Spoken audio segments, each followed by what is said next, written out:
Bonjour, bonjour, bienvenue sur Cocotte TV, bienvenue pour un nouveau déballage qui porte sur une carte mère, à savoir la Sabertooth 990 FX d'Asus, une carte mère en AM3+, qui attend désespérément son processeur en bulldozer, mais qui reste compatible avec les processeurs actuels d'AMD.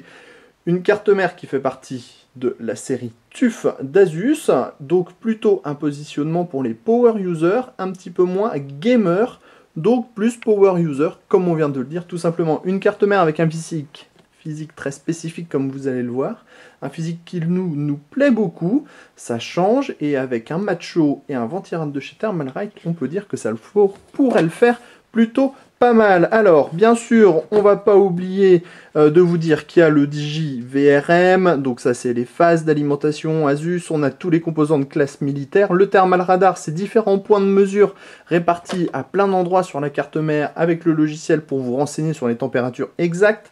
On a aussi tout ce qui est composant de classe militaire, et ça on le verra un peu plus dans le détail en passant par-dessus. Voilà la carte mère, on y reviendra après. Comme toujours, on va d'abord s'intéresser au bundle. Bundle qui est composé de câbles SATA, blanc et noir, absolument magnifique, superbe, que j'aimerais bien garder. On a la backplate pour la carte mère avec le petit sigle TUF. Le connecteur SLI, puisque la carte est compatible SLI Crossfire.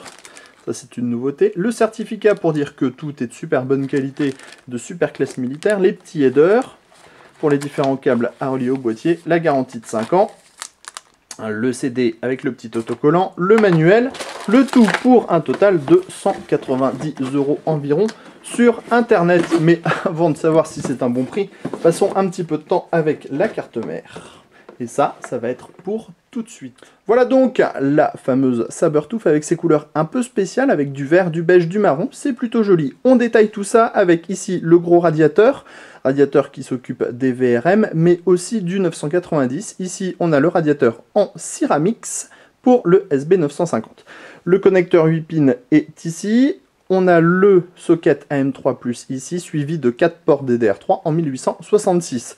Le Go Button, le 24 broches pour alimenter la carte mère, le petit header USB 3 pour les ports USB en façade. Ici, la partie SATA avec 6 ports SATA 3, 2 ports SATA 2. On continue avec tous les petits headers qui sont ici pour le COM1, l'USB, le FireWire, mais aussi le Power On, le Reset, le HDD LED, la Power LED. Viennent ensuite les différents ports pour le PCI Express, donc les cartes graphiques, avec 3 ports en 16X ici, à savoir que si on reste en dual sur ces deux-là, on sera en full 16X, mais si on passe en tri-SLI avec cela, on sera en 16-8-8.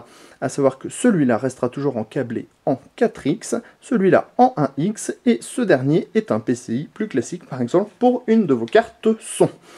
On va terminer avec le panneau arrière. Panneau arrière qui regroupe un PS2, 2 USB 2.0, la sortie optique 2 USB 2.0 encore, un FireWire, un Power eSATA, 2 USB 3.0, 2 USB 2.0, un eSATA, 2 USB 2.0, 2 USB 2.0, 1 Gigabit Ethernet, et enfin le son en 7.1. On va terminer avec un tour complet de la carte mère de plus près en haute définition, parce que ça fait toujours plaisir aux petits yeux. Ça permet de voir que la carte est plutôt très bien faite, avec un PCB bien travaillé. On voit qu'il y a aussi beaucoup de détails, par exemple au niveau des MOSFET.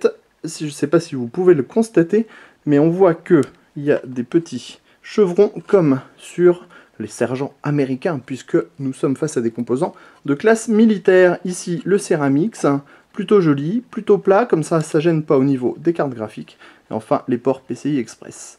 Voilà ce qu'on pouvait vous dire sur la Sabertooth 990 FX, et on vous dit à bientôt sur Cocotte TV.